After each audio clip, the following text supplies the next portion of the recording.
Hi, Matt. Hi, Will. How you doing? I'm doing phenomenally well. It's a rainy day here in Washington, isn't it? Sure is. You are Matt Welch. Matt, why don't you tell people about yourself a little bit? Let's see. My name is Matt Welch. I'm the editor of Reason magazine here. A 40-year-old magazine started in May 1968. It's the magazine of free minds and free markets.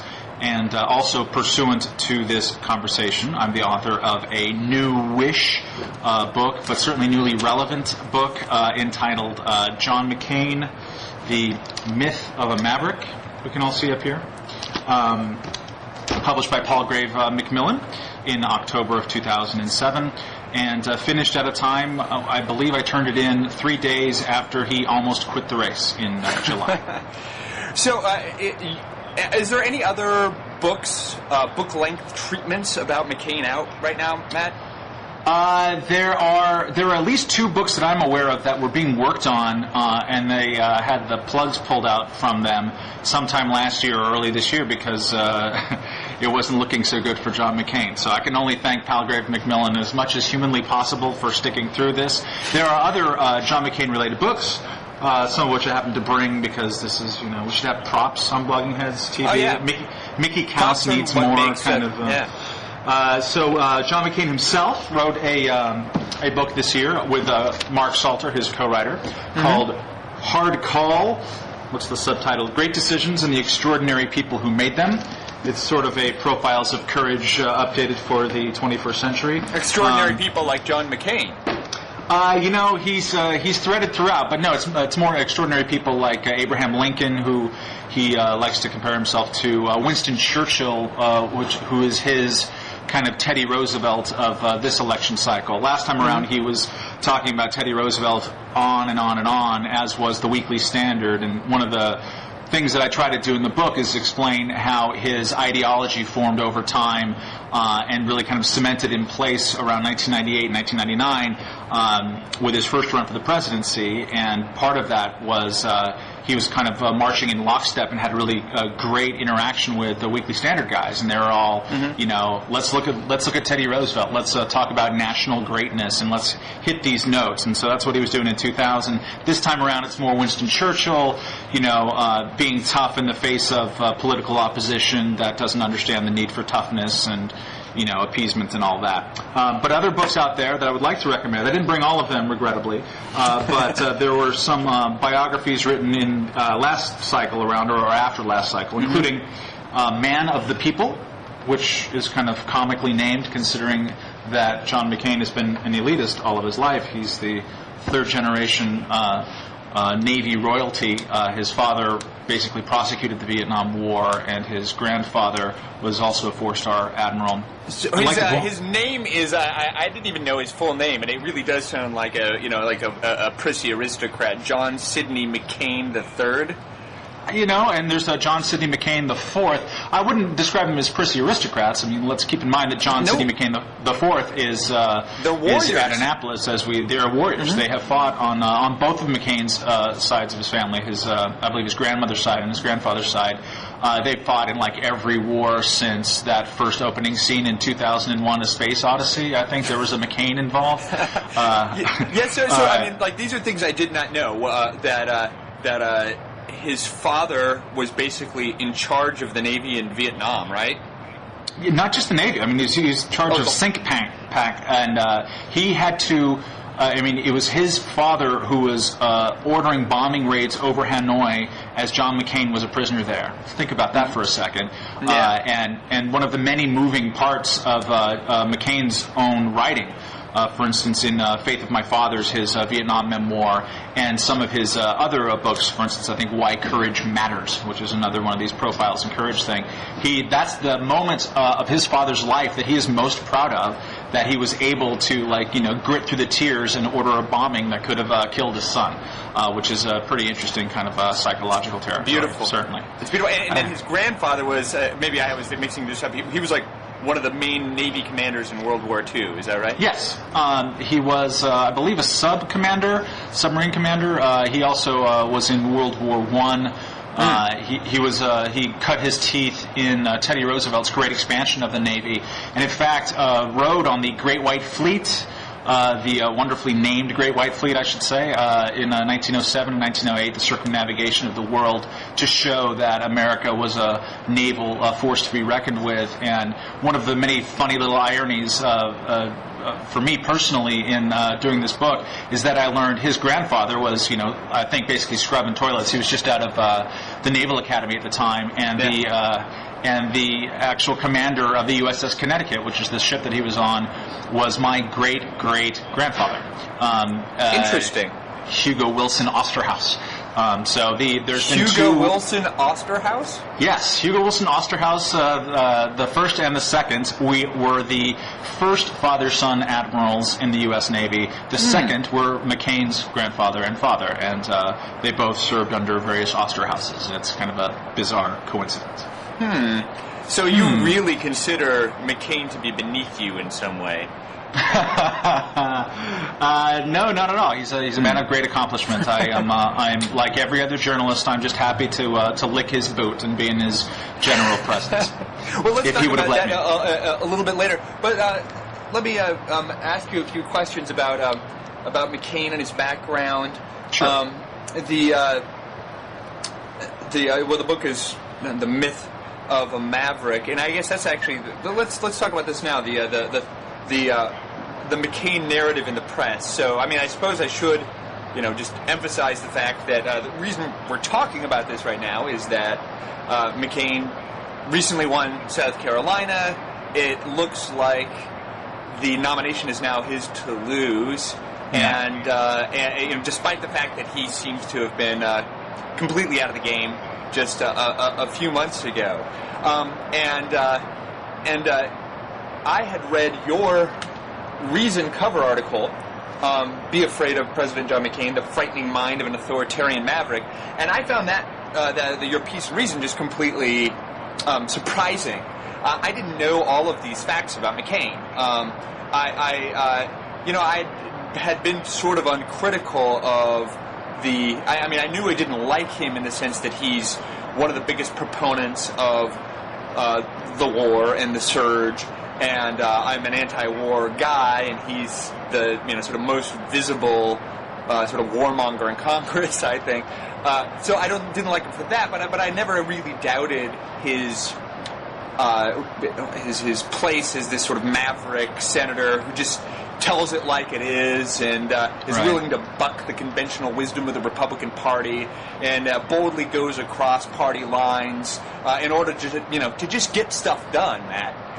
And I found your article unsettling because he sounds sort of like a crazed, self-obsessed megalomaniac in your telling of it.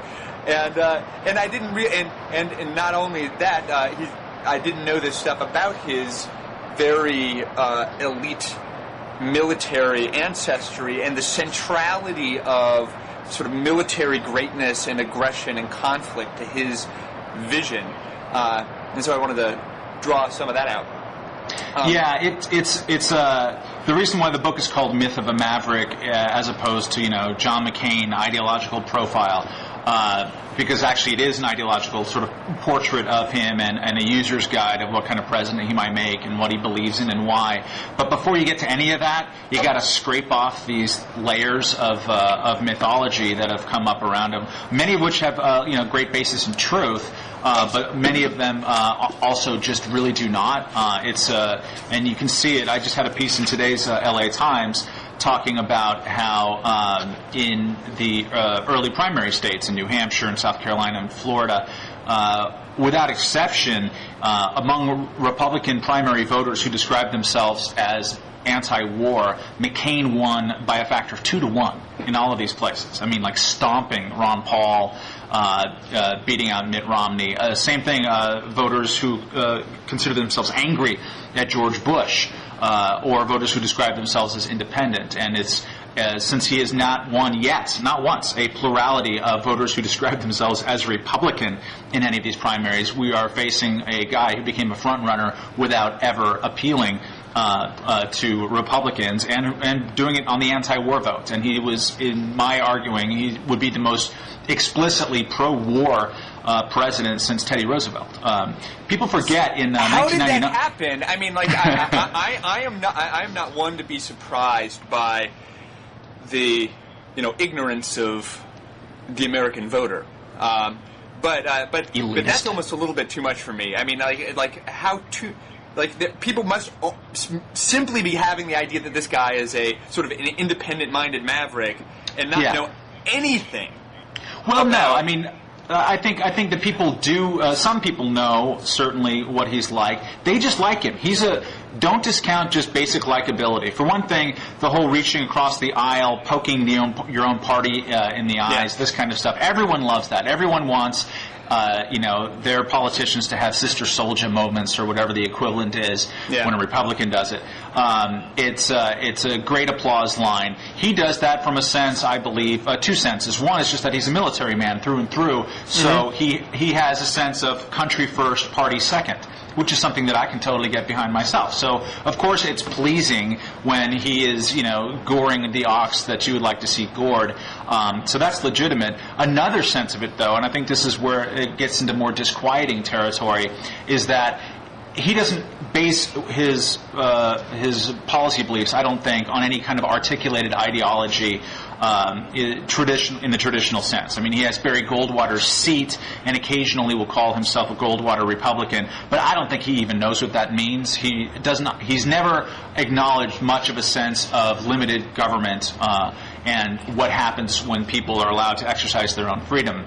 Instead, what he has articulated is that the federal government should be used as a tool to basically help eradicate our cynicism, to battle cynicism. He has identified the concept of cynicism as being corrosive to democracy, putting a ceiling on our greatness. And what he does, like a newspaper reporter, I mean, it's no accident why so many editorial boards have endorsed him in this cycle, and it's remarkable, including many who say, well, we disagree with him about the war, but... which, if you think about it, is a pretty remarkable but, considering the times that we live in now. Yeah, it's a huge but.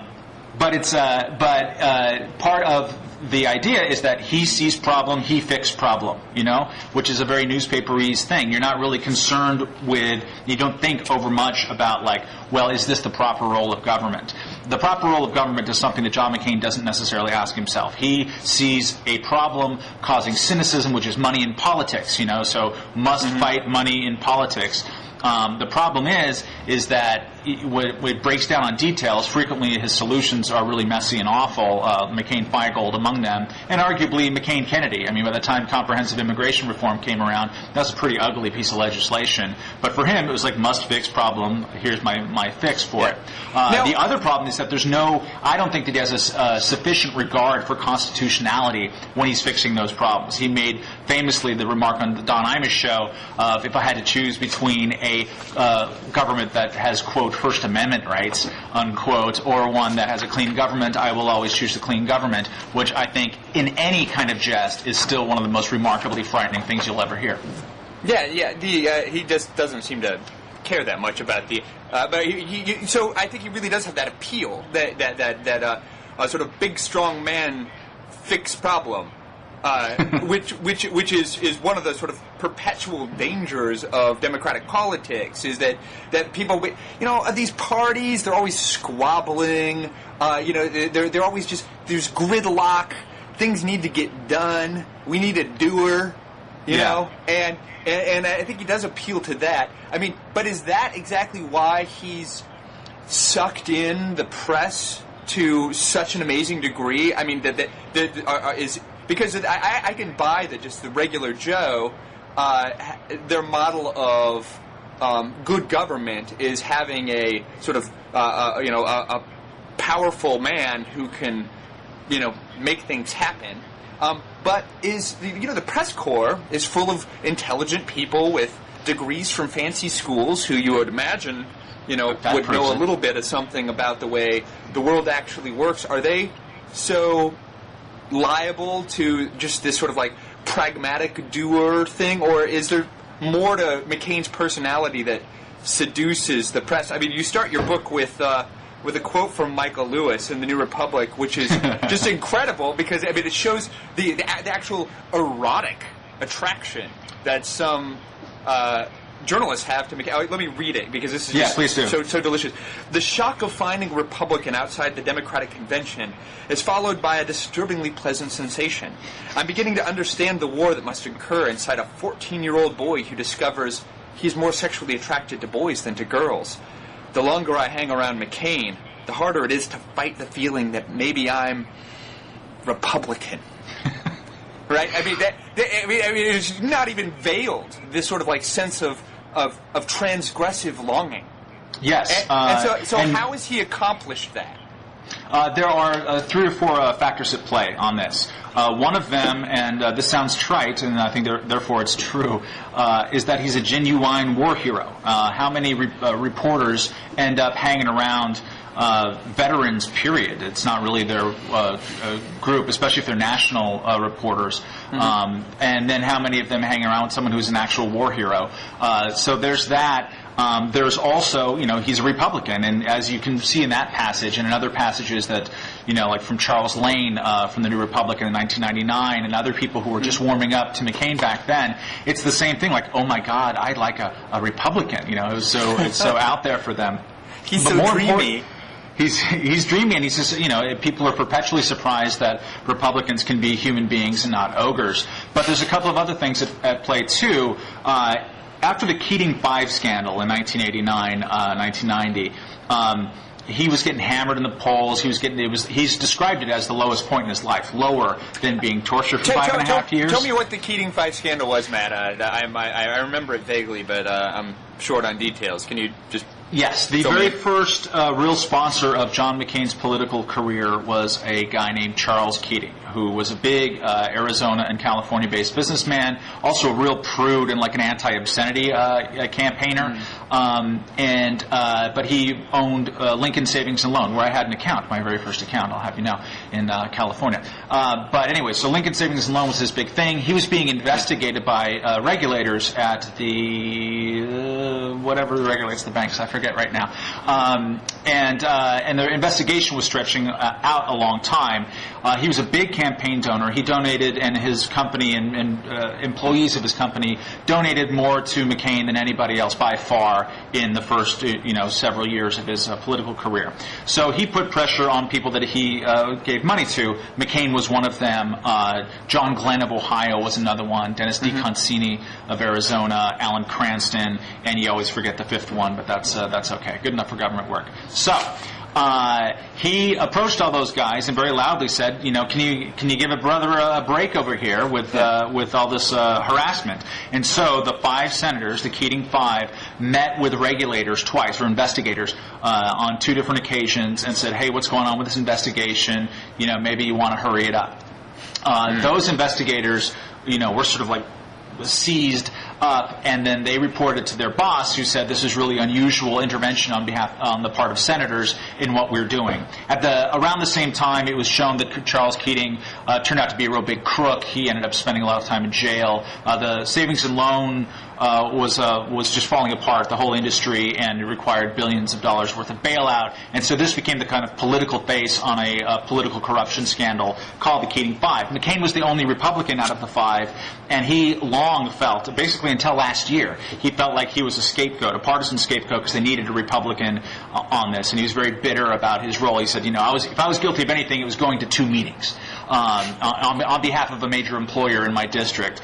Interestingly, and this is something that people who are not named me haven't talked about, is that in his recent book, Hard Call, which I'm putting up again on the screen, he finally actually apologizes for it. He said, I did this only to satisfy my own political ambitions, and it was shameful.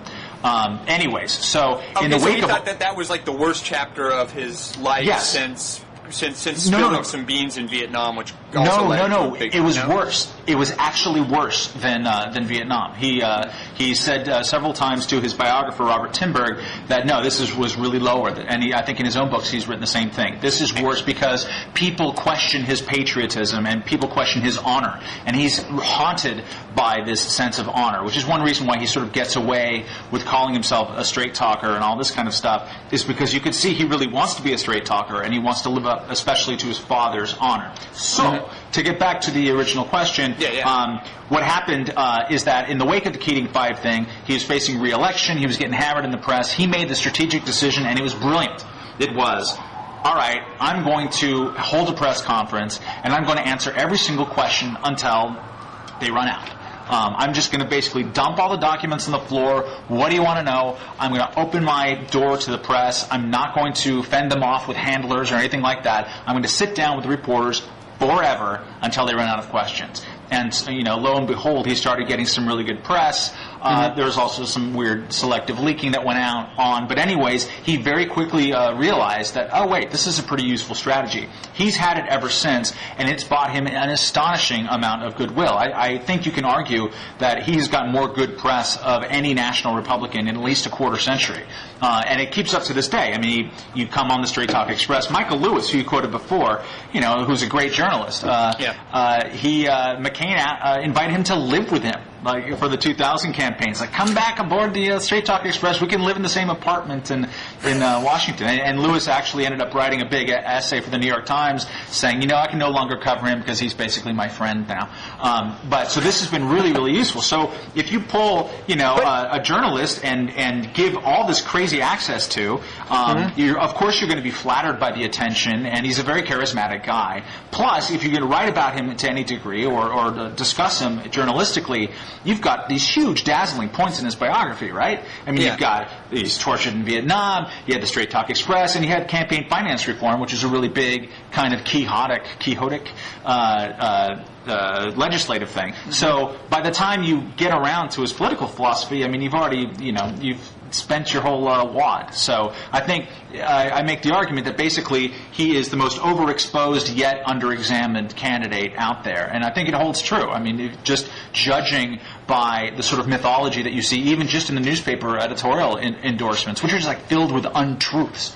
The mythology catches hold, and you can't unstick it. You can't put the horse back in the barn. Yeah, whenever I listen to people talking about McCain on, you're watching, primary postmortems on MSNBC or Fox News or any one of those channels, and people keep just talking about Maverick, straight talker, and they almost look embarrassed to say it, but it's almost like they're possessed and they can't help it. It's very weird. It's like they must say this about McCain, but I mean, I think you said something really important, that it's not just so. I mean, he's got this strategy of giving a kind of unrestricted access that most politicians never give to journalists. That wins him popularity, but that wouldn't make him popular if he sucked to be around, right? Yes. There's something about him that leads people like Michael Lewis to become infatuated with him personally. So there's a certain kind of personal charisma. I mean, you detail in the book how he's a bad boy. He was like a kind of a bad boy at Annapolis, so he's always getting into trouble. He graduated, fourth to last or something like that. In the class, and and when he's like a pretty boy, pilot, he's dating, strippers and heiresses and driving his Corvette with the top down, and he's just like, this cool Navy flyboy kind of guy, and I think he has this sort of jock, sort of this kind of. He's the jock who smokes cigarettes. Yes, and he's got this kind of.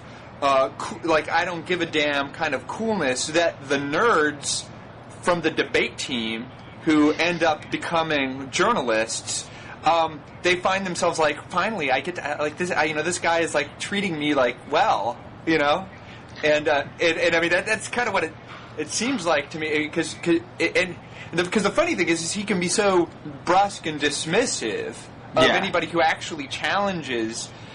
His positions, and so maybe let's go into the straight talk thing a little bit. Now, why did he get this reputation as being the straight talker? I mean, we know about his bus, the Straight Talk Express, but that's named after his penchant for straight talk. Where did that come from, and is it true?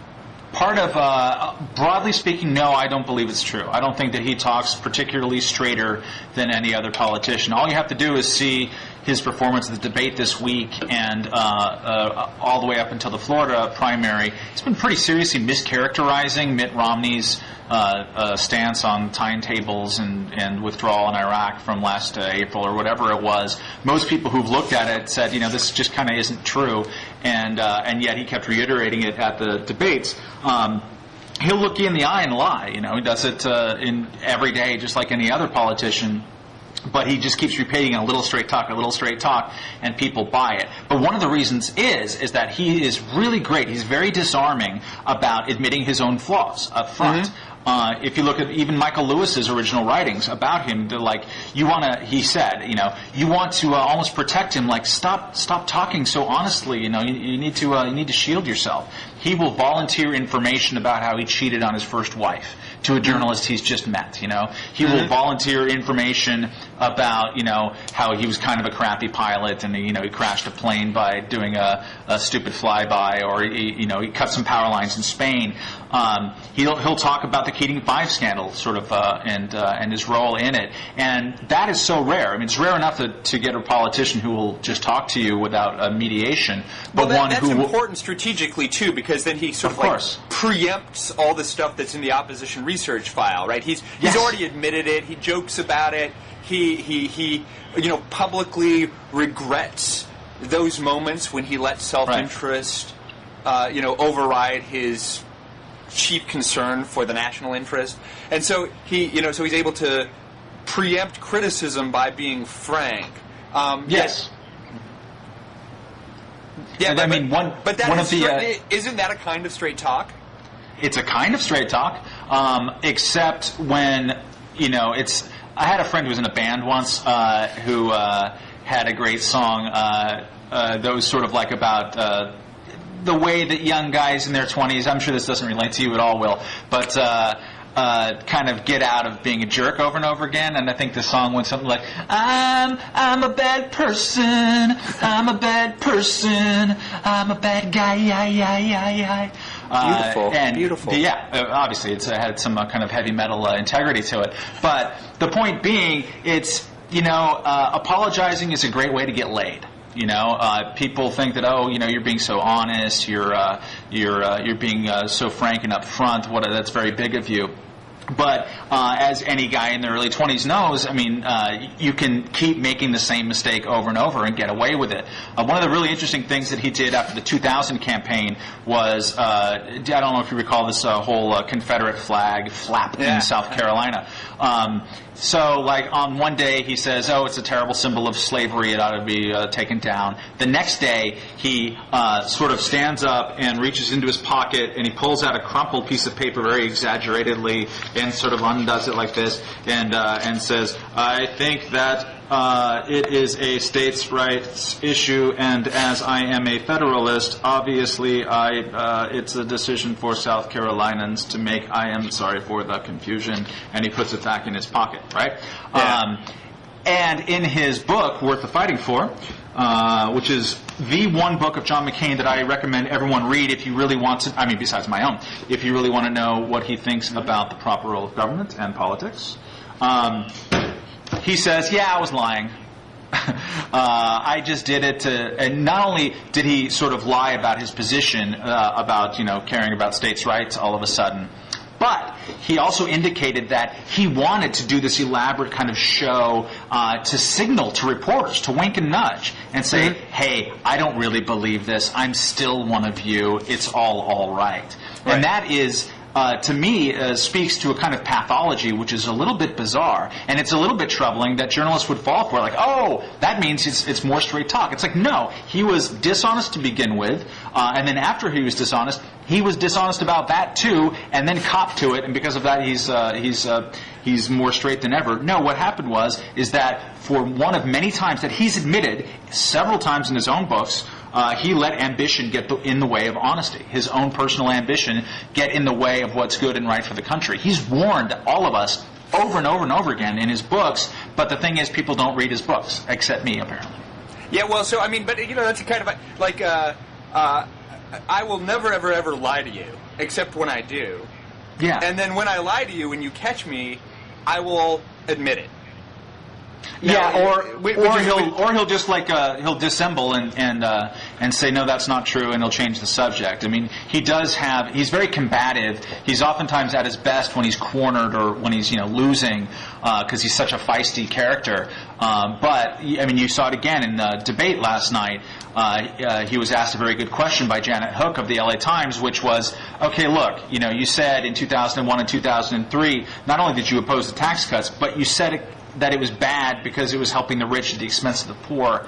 When did that change? And he didn't answer the question, and he hasn't really all election. He just sort of dissembles, changes the subject, and says, the important thing now is that Jack Kemp likes me, or I don't know what.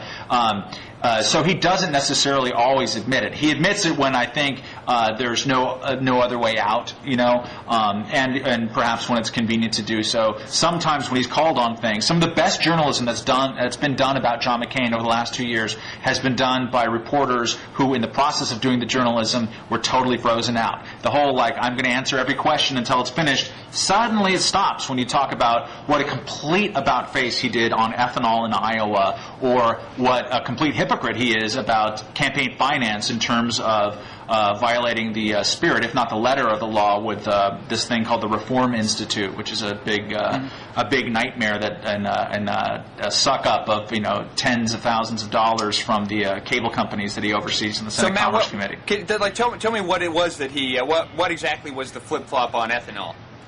In 2001, 2, 3, I think all the way up till 5. Date could be a little bit fudgy. Not only did he oppose ethanol subsidies, which he still does to his credit, but he said ethanol is just terrible. It's inefficient, and no matter what, under any circumstances, it's environmentally destructive and awful.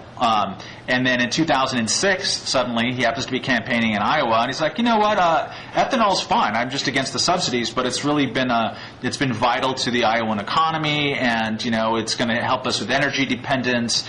And we really need market incentives to help out the ethanol industry. Total reversal, 100% reversal. And either Forbes or Fortune really called him out on it in an excellent piece in late 2006. And of course, he didn't talk to reporters who wouldn't return phone calls, because when you are upfront and critical and negative, as was the case with me in doing my book, they don't really want you to be around. Couldn't he have just changed his mind, and he's just giving you a little bit of straight talk about the process that he went through to come to his new conclusion?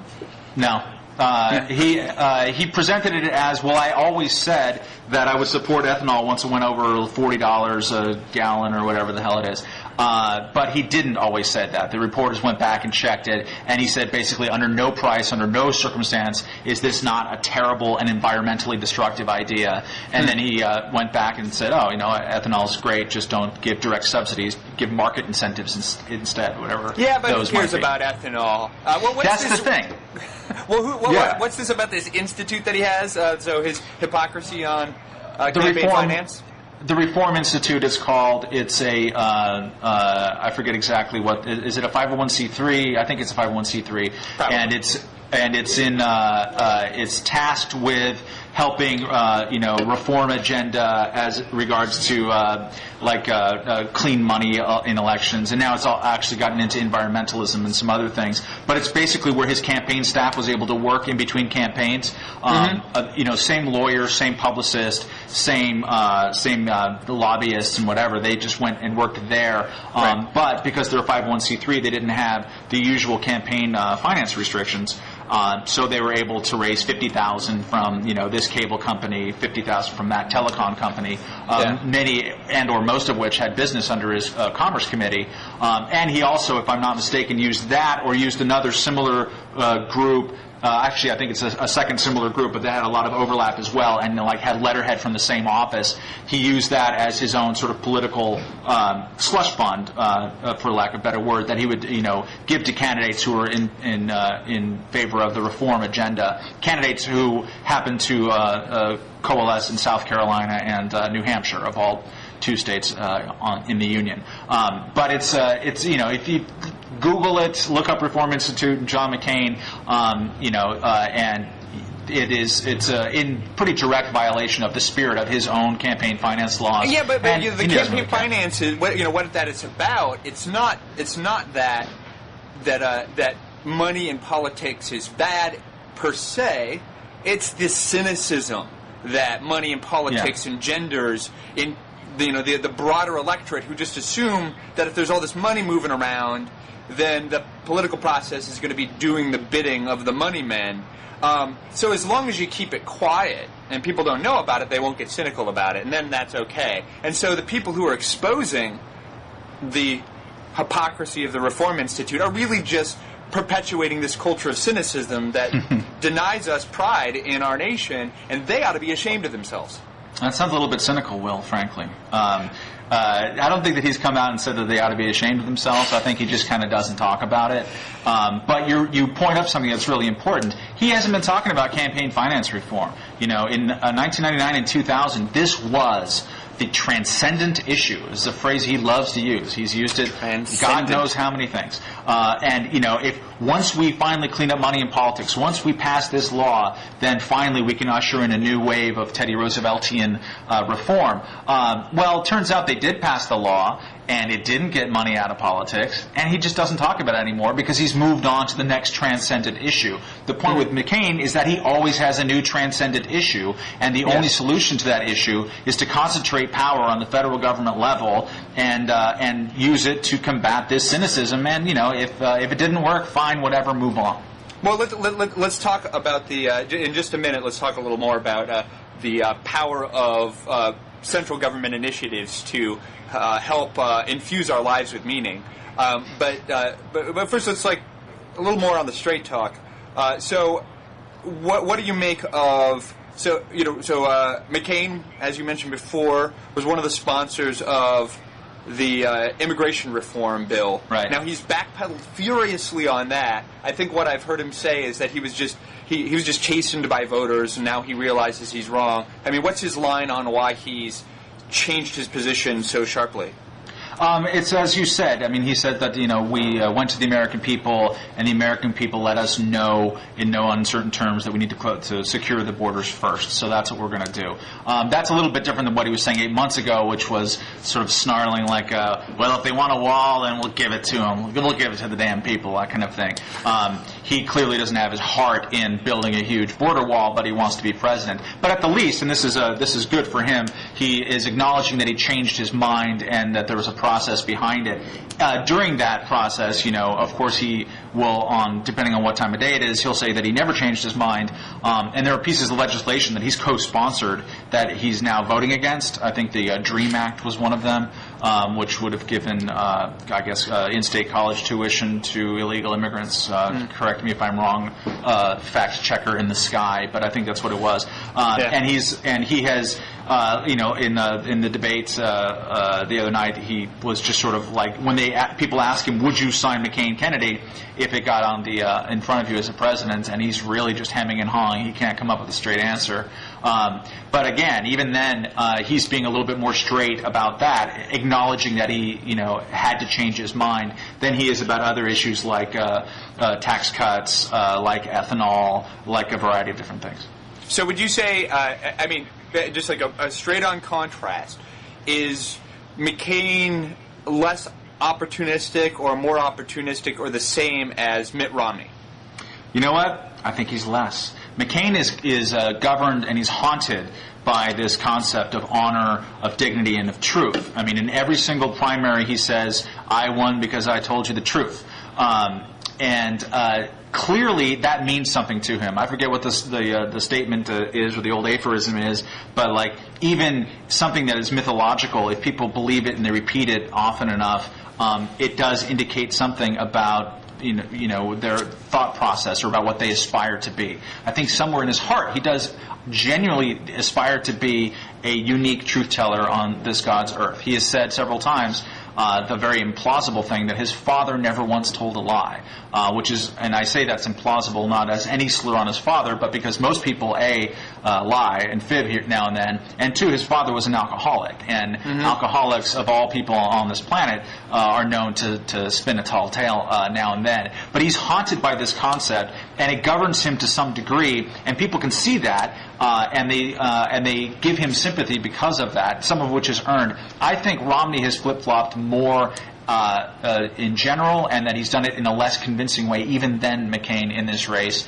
But, I think both of them are basic politicians who are trying to win a primary election. So, so tell me something about, and this was one of the fascinating things about your book and your article, the role that language about finding something greater than yourself or doing something that transcends selfishness, and the relation you found between that kind of language and the language of 12-step, recovery groups like Alcoholics Anonymous. This was the single most surprising thing when I started looking into McCain. In fact, when I first started reading his books, I started with Worth the Fighting For. I just did it because I kind of liked the guy and wanted to figure him out. I had no great intention of writing an article or a book or anything. I was just on a beach in Mexico and wanted some reading material. And from the first page of Worth the Fighting For, he's already apologizing for himself. I'm now opening it up in a showy way here. This is a good book, people. You should read it. Let's see. Perhaps some of us come to believe that the country cannot part with us. That, of course, is a delusion, but it can be a beautiful delusion as long as it doesn't reverse the order of our allegiances. Page 1, he's basically hinting that, our ambition gets the best of us, and we become delusional. He talks about the risk of becoming a parody of our younger selves.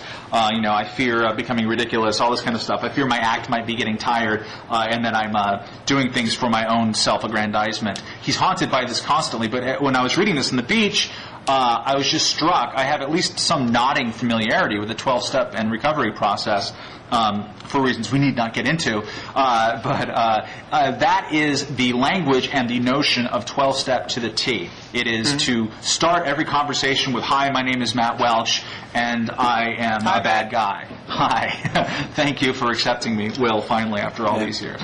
And it's not just the sort of serial confessing of sins, which is basically the first step of the 12-step program, is to acknowledge that you have a problem, right? And one of the very first steps thereafter is to basically tell people, "Hey, I got this problem, and I'm trying to fix it, and would like to make amends." But it's also the very specific vocabulary in 12-step and recovery programs. The big evil in those programs is egotism, it's narcissism, it's selfishness. Those are the words, the code words, along with demon rum and all this kind of great florid writing.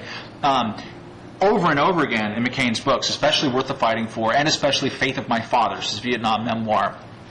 That is, Faith of My Fathers, which came out in 1999, is very interesting because that's when he was crystallizing many parts of his ideology.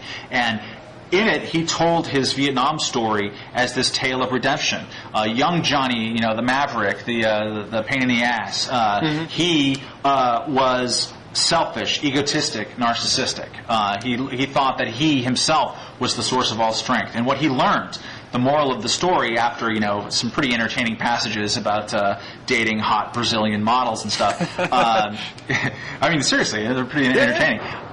Is that he went to Vietnam, and when he was broken in Vietnam, he learned that his selfishness, his own spirit, his own sense of narcissism was not enough to carry him through. And what carried him through was this greater sense of faith. Faith in country, faith in his brothers, and faith in his fathers, in his family, in its military traditions. And so, since then, that is, if there's anything that can be described as his ideology, he wants to give that opportunity to everybody else. He wants everybody to have that transformative process in which you were sort of saved by believing in the faith of this ideal of sort of American greatness. He wants us to have the epiphany that he had after being tortured and broken. Well, that might be a little bit reductionist, but in a way he just wants us all to be able to believe in this great thing of Americanness, because he believes that is itself a great beacon to the world. It's very Reagan-esque. He never talks about, is there any indication that McCain is religious? Yes. He was sort of a default, I forget what it was, I think Episcopalian. Yeah. But, he doesn't seem to talk about God very much. When he talks about something higher, it sounds like he's almost always talking about the United States of America and its government. Yes, in fact, in 1999 and 2000, I believe, David Brooks and William Crystal, who were, they were kind of creating McCain's ideology as they went, and at the same time writing about him. It's a very weird kind of amorphous line in between those things. But they posited that what McCain was offering was sort of a post-religious, or more like a secular religiosity. In Republican politics. They contrasted him with George W. Bush, who's more explicitly religious. They said, for McCain, the state replaces religion. And they wrote this like it was a good thing, of course. But he's generally downplayed this. He has always told a few really kind of moving stories about, there's a guard in the Vietnamese prison who drew a cross in the dirt next to him while he was loosening the ropes. That were binding him, this kind of stuff. But he's totally underplayed it almost his entire career until 2004 and 2005 when he started this long, slow suck up to the right and the agents of intolerance that he had slammed in 2000. And his book, Character is Destiny. Right, what you're referring to there, he referred to Jerry Falwell as an agent of intolerance, right? Yes. And then he had to go back and kind of suck up to Falwell to get some credibility with the religious right. Yes, he spoke at, he had literally called Falwell and Robertson agents of intolerance, and made jokes about which is a good call. Look, I say over and over again in the book, and I should repeat here for the purposes of Mickey Kaus, when he's on your side, he could be the greatest, Yeah. And there are certainly many aspects about him as president that will be great. I think he will veto more bills than any president in history. He'll close Guantanamo. I'm all about closing Guantanamo. There's things that he would do that I think would be interesting. But the problem is he's not always on your side, and no matter what he's doing, he's usually using the federal government in a very sort of blunt and sloppy way, and one that does not respect individual liberties. That is the problem. Anyways, in Character is Destiny, which compared to his other books, just even, it has some kind of weird, almost creepy sort of religious rays coming out of this book.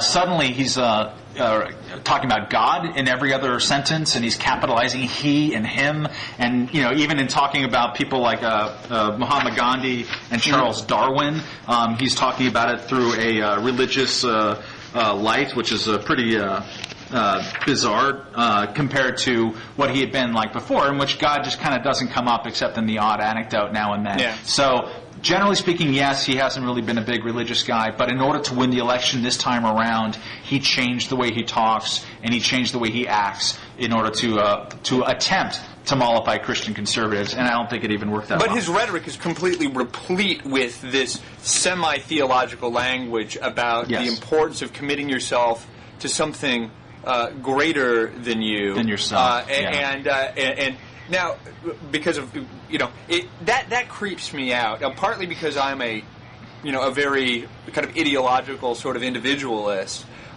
who I just don't think that. One, I don't care that much for the state as a sort of moral unit. I don't feel like we have extremely strong obligations to our state or to even our sort of co-citizens just in virtue of the fact that we have the same passports. So I'm just a very strong anti-nationalist, so that grates on me. And also just the idea that the implicit denigration of individual projects, the idea that people who devote their lives to to self-discovery or self-expression, to an idiosyncratic project that doesn't necessarily extend beyond themselves, but might. I find that kind of rhetoric about needing something bigger than yourself tends to diminish the importance of individuality, and so that's something that definitely grates on me about that kind of rhetoric. I'm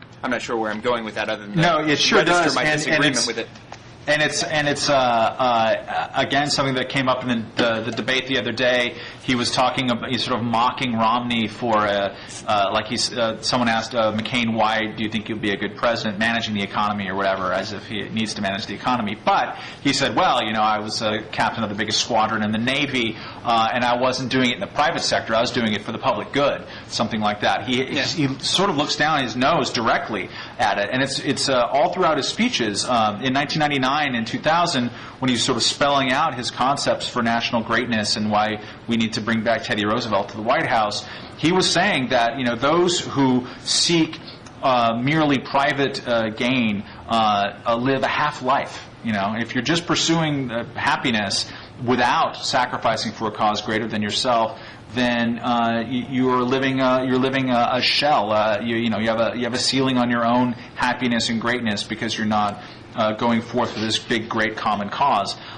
Which is a really it's a moving kind of idea for someone to have who's a member of the military.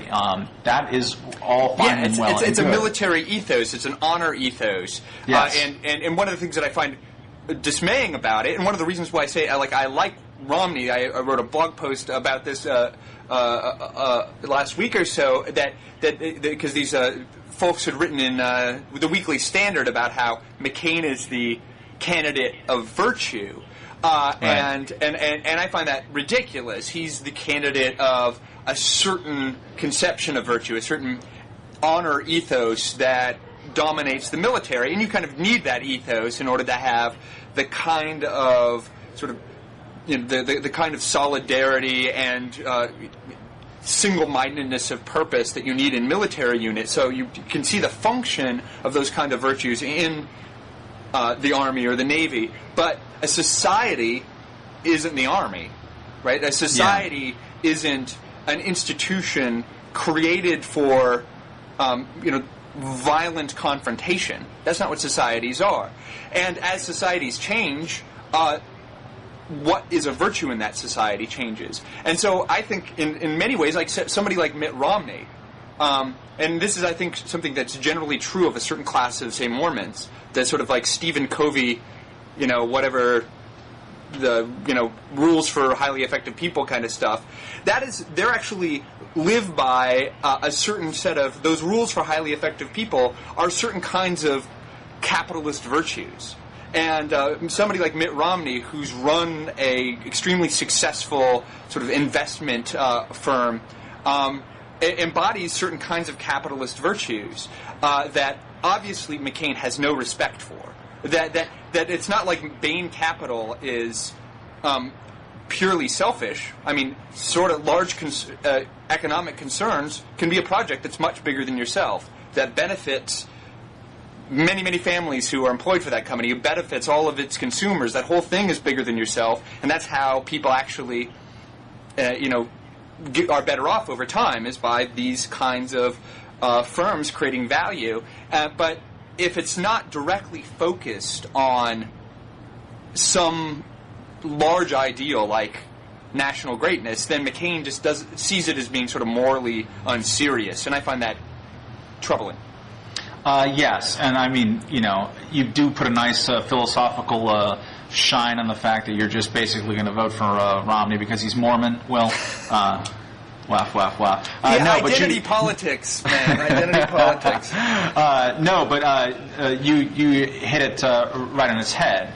Basically, he does not evince a respect for the kind of smaller, greater causes that are out there in the world. The little platoons of life aren't the things that really interest and animate McCain. In his choice of who does great things, who are these great leaders who make these hard calls.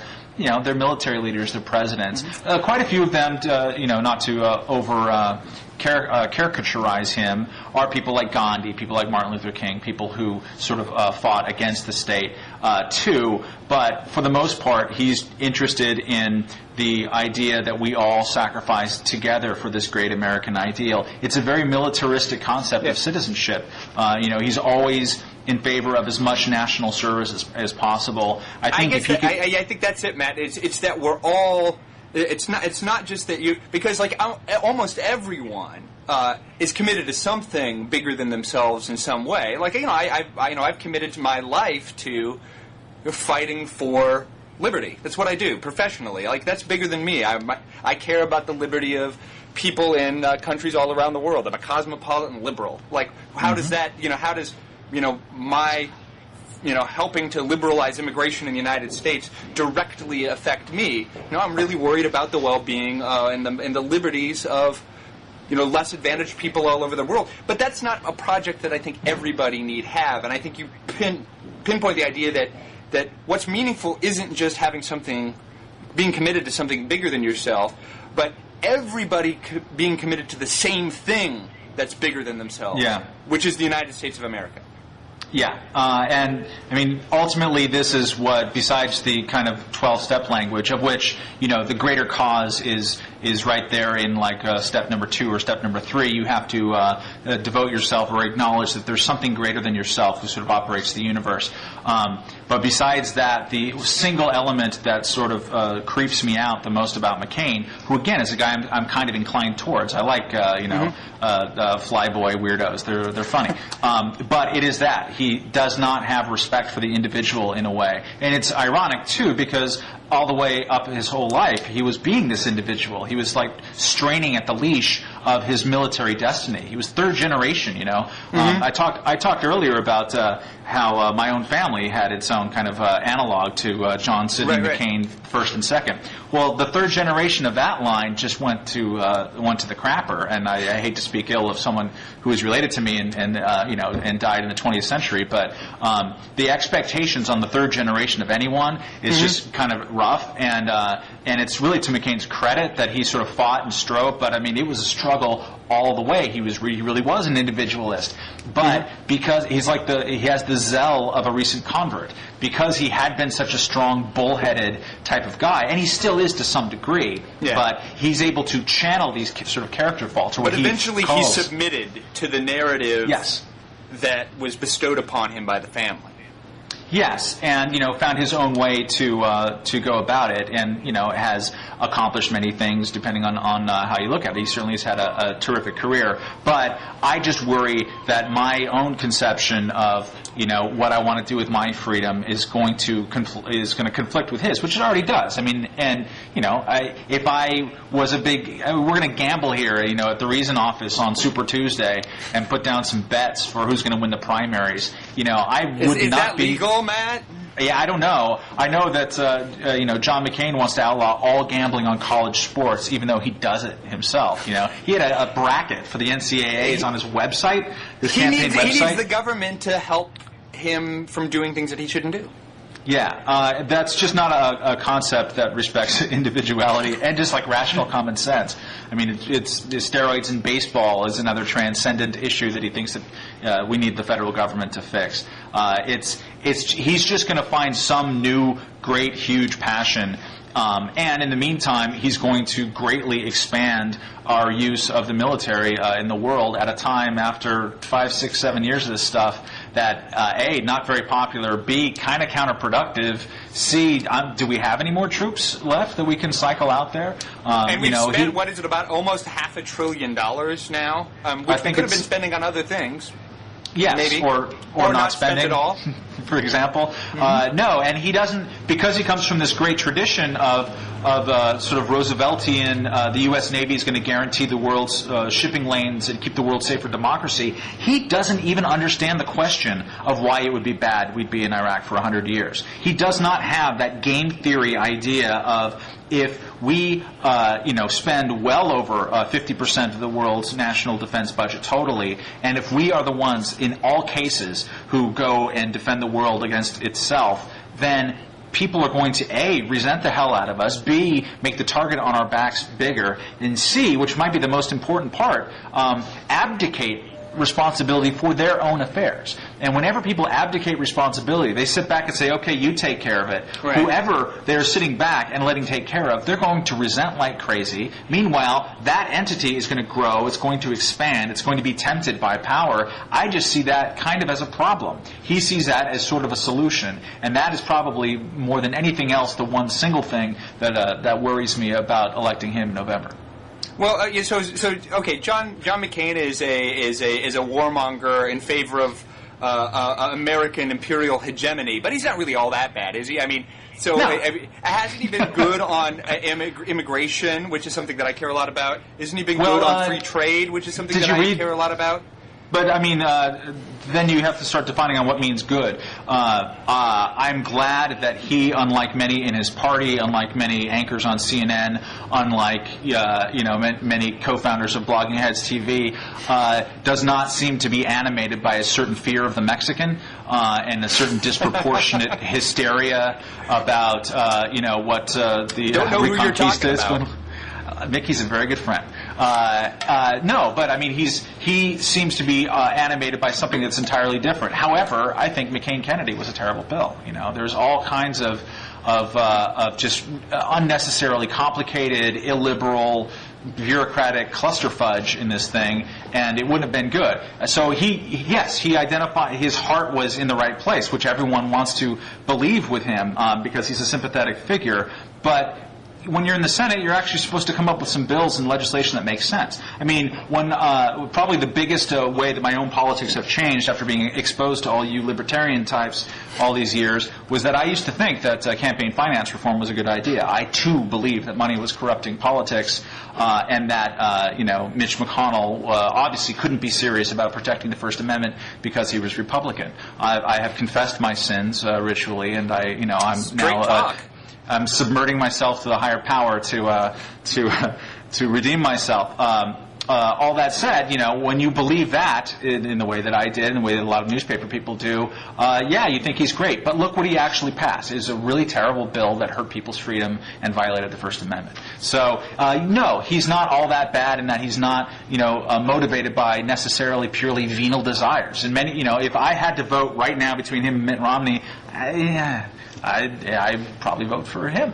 I don't know. Thank God I'm not a Republican. The Mitster, baby. I know. I always go for Mormon competence over sort of naval megalomania. Look, I wouldn't be like tossing out megalomania from a pro-Mormon point of view. No.